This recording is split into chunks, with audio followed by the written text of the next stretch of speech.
Marcos. Welcome. Nako, Sir Matt. I don't know if I'm worthy of such an introduction, but thank you very much for the kind words. And to all of our listeners, to all of our viewers this evening, good evening to all of you. And thank you very much for taking the time to tune in tonight. That's no problem, Sir Sandro. It should be us who should be honored.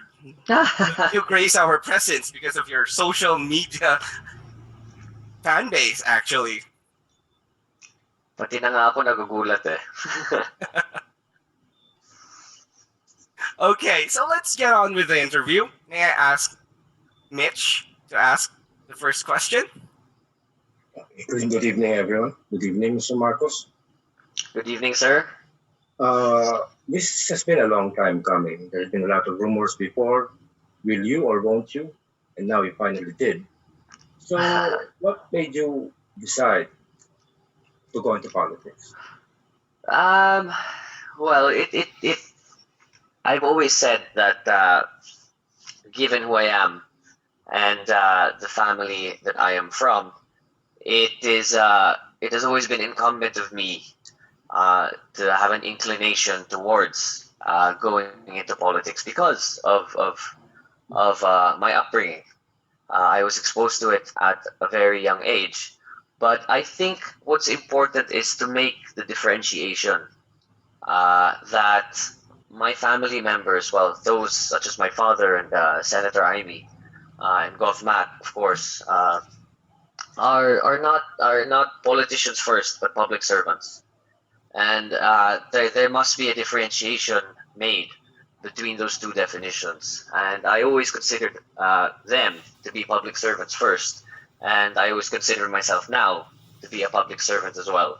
But why did I go into it? Was that the question, sir? Yeah, yes. Um, to be honest, it's because I feel that being in a position where you have the ability to be able to help as many people that you can, I think it's only right that with the opportunity that we're given, that we take it to be able to provide service to the people, to be able to give, to be able to provide for the betterment of people's lives.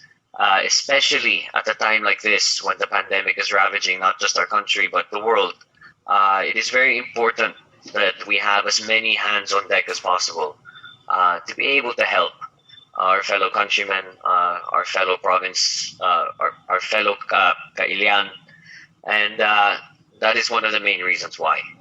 And I did not want, given that the working in government to begin with is a very bureaucratic process that requires a lot of knowledge and know-how. So I didn't want to be ill prepared when I ran. There were people pushing me already in 2019. But I wanted to be prepared, hence why I decided the best thing to do would be to work in Congress first. So I worked there for about 2.5 to 3 years. And now that I feel that I am prepared, not only to serve as a congressman, um, but most especially to assist in aiding my kakailian during this crucial time. I feel that I've gone through what needs to what one needs to go through in order to have the chops, so to speak, to be able to help. But that really is the main reason, because I'm in a position where I know I can help, uh, and it's really to make the lives of our fellow kakailians uh, much more pleasant and much better given the situation that everyone is in right now. Okay. But you're still a political neophyte, as it is. So, how, and you're still carrying the Marcos name. How do you think will you keep up with your other veteran politician opponents, especially during the campaign? I'm sorry, sir. Say that again. You're still a political neophyte, even if you have the Marcos name. Yes. As such, you don't really have any experience in campaigning personally. You campaigning. Now, how do you think you'll keep up with them? Your opponent is a political veteran. Yes, sir. Um, well, to be honest with you, I don't. I am a political neophyte. That's correct. But it also I've grown up my whole life campaigning for my father, campaigning for Senator Amy, so I have been able to see what how those processes are, how to be able to run a campaign efficiently. Even though campaign season has not started yet, I feel that we built a very good team to be able to cope with uh, with what's to come, and we've already been making very good progress with regards to making sure that we have a very solid voter base within the province for myself. So the question pertains to a level of inexperience that I feel I have already gained as a result of my past, as a result of having prepared in Congress, as a result of having been exposed politically through various means, most especially my father, Senator Amy, and even though I feel like I still have a lot to learn from them, I do feel like having them there as, for lack of a better word, my mentors, uh, quite an advantage. And I fully intend to use every lesson that I've learned from them. And truth be told, sir, everyone has started as a neophyte at one point in their lives or another. What matters is how that track record starts, how you show that you have the ability to prove to the people that they were right to put their trust in you. And I would like to think, given my track record, given of what I've said, given my education, my work experience, that people can put their faith in me to lead the first district of Ilocos Norte as their congressman and bring them to have a better life. Okay, so there's no difference being you beforehand. You were just in the background, but you're not. You now you're in front and center. So do you think there's any difference? I think the main difference is that yes, you're the candidate, but behind every good public servant is an even better team, and I think that people tend to overlook that. Politics is very centralized towards the candidate, but I think we mustn't forget that you are only as good as the team behind you. Which is why I'm very confident because the team that we put behind myself are very efficient, very good, and we all share the same vision, which is a better Ilocos Norte, most especially the first district. So we all strive to work towards that, and I guess being at the center of it just means more of a management role, making sure everything runs smoothly. But it's nothing that I haven't experienced before, sir. As a result of, like I said, my past with my father and my job in Congress, which has led me, as a result, to being here today. Okay, so this is if you win, what could you offer the incumbent congressman, both in the first and second district? What could you offer? What could you offer something different? What? Well, with regards to the second district, I fully intend on working quite synergistically with my uncle Angelo Marcos Parba. I think he has been doing a fantastic job in the second district, and he's been doing very well. With regards of what I could offer in terms of the person I'm running against, I think my track record speaks for itself, and I fully intend on hitting the ground running, especially with regards to the legislative output that my office will show, which I think would be quite different to how we are situated now. It's not for me to say. I'm not one to throw mud. I'm not. Hindi ako isang tao na bumapatiko sa aking katunggali. But I will focus on myself and just say that what I can offer is a higher output, a higher legislative output, especially, and one that will focus legislation on bringing prosperity and development to the province of Ilocos Norte, not just the first district, but the whole province, given the fact that, of course, Kong Angelo will be there also. And we mustn't we mustn't ignore the elephant in the room. Of course, my father is also running for president, and it's really the political synergies that we are looking for to be able to bring more help, more aid um, to our province. And should all these things fall into place, I think we will be extremely well positioned to be able to do that. Bring a seamless and Class A service to the province. Okay, I think that's enough for the serious tone. That's not enough. Think a bit. I'll pass you on now to Mark for other questions. Thank you very much, sir. Na nga, medyo serious yung question, but that's okay. It's okay naman to talk about these kinds of things. It's what voters need to know. So thank you very much. Mark. Right. So enough with the serious questions then. So let's get the Christmas people to spirit know naman. more. Oo nga. So, Sir Sandro, let's get the people to know you even more. What are your hobbies? The things that you do in your free time, if you ever do have a free time, because you're running around the country. Well, I've been mainly focused in Ilocos actually. I haven't been going as much as I have in the past. 2016, I was going around a lot more. Of course, my district or where I'm running takes complete priority over everything else.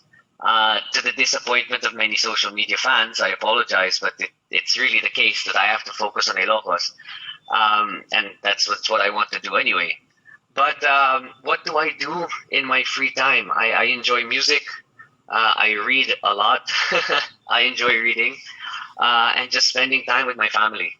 I think I used to take advantage, or I used to take I used to take it for granted, family time. But I think I've come to appreciate it a lot more than I have in the past. And of course, just being with friends. Yeah, so music, friends, family, and books. It's really my life. And of course, Ilocos Norte. Oh, wow. So, what kind of genre of music do you enjoy? Oh, wow. Dami. I listen from everything to classic rock because of my dad. I listen to hip hop, rap, electronic music, house, uh, jazz, everything. So long as it's good, so long as it sounds good, I'm happy. But I've always been into music. I collect vinyls. I'm sure, as everyone knows from social media, I DJ'd for an extensive amount of time, especially when I was in college to make money on the side. Uh, and yeah, it's a wide range of things. Okay, that's cool. And pardon me, which books would you ano parang tell your fans to read? Which books would I Yeah. tell my fans to Yeah, read? which you would recommend to them. Wow. Well, I just finished a very good book called Kicking Away the Ladder, by this Korean author called Ha-Jun Chang. I read most of the books I read are on sort of economics and development. Um, there's another one called Globalization and Its Discontents. One of my favorite books is called Why Nations Fail. Fantastic book. And yeah, let's leave it with those three for now. Right. Okay, I'll be sure to check those out as well. I'll lend So- it to you Oh, sure. if you want. That'd be nice. Okay, so now to the elephant in the room for my non-serious questions. You have so many fans. Do you even get to enjoy public life without being chased around by your fangirls?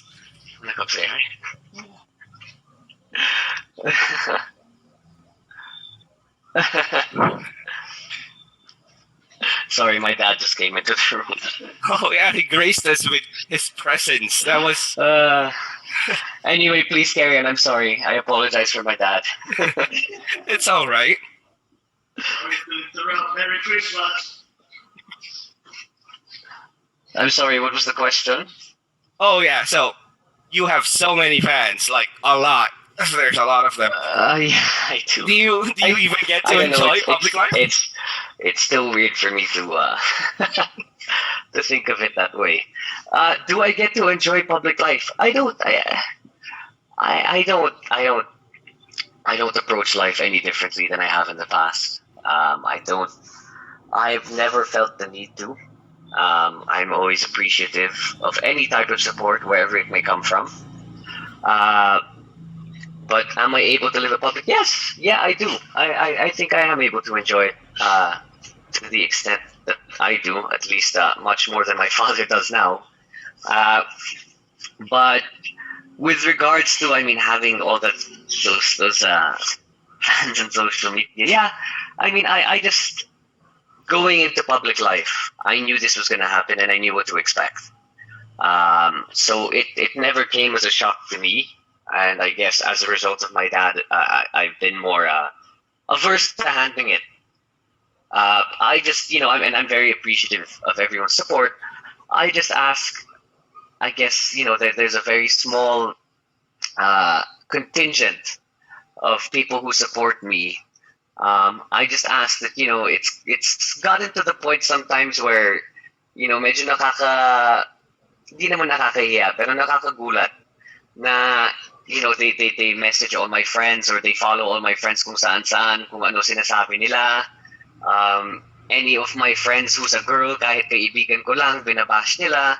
I just ask all my fans that are listening in now, maybe to step back naman.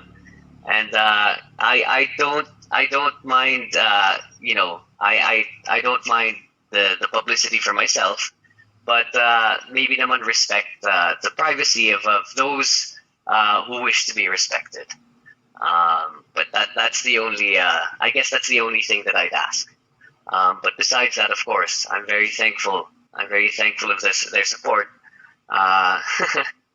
Even the funny placards that I see sa mga motorcade ng tatay ko, nakakatuwa. Tawa kami ng tawa. But yes, to answer the question, I'm very appreciative and I am able to enjoy life. I just hope that they respect the privacy of my friends who wish to be, to wish to be in private life.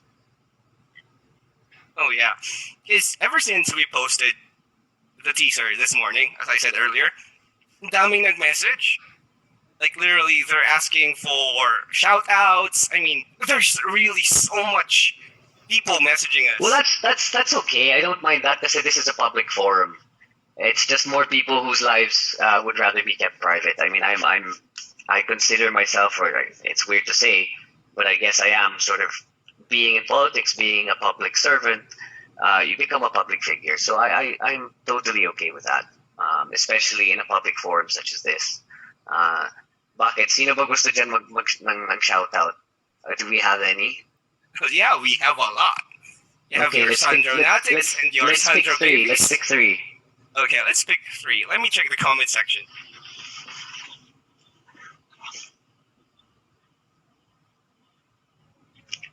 Why pumutok ba kanina when you guys shared it? Yes, actually, very much so. Well, to anyone listening, I am very appreciative that you're all tuning in and supporting not only me, but my father as well. So thank you very much to everyone. Okay, one moment, sir. Let me check the comment section of the live video.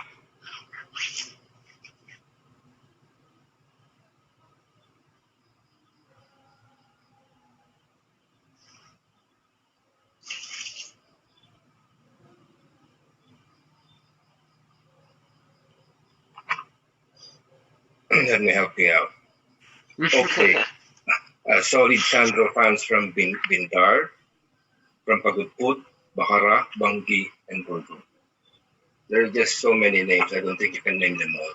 Okay, well, sa Quickly, lahat ng solid if- Sandro fans, from Vintar, Banggi, Pagudpud, and Burgos, ako po ay nagpapasalamat sa lahat ng inyong suporta and sana naman po tuloy-tuloy hanggang sa halalan para makita natin ang pag-unlad ng ating probinsya.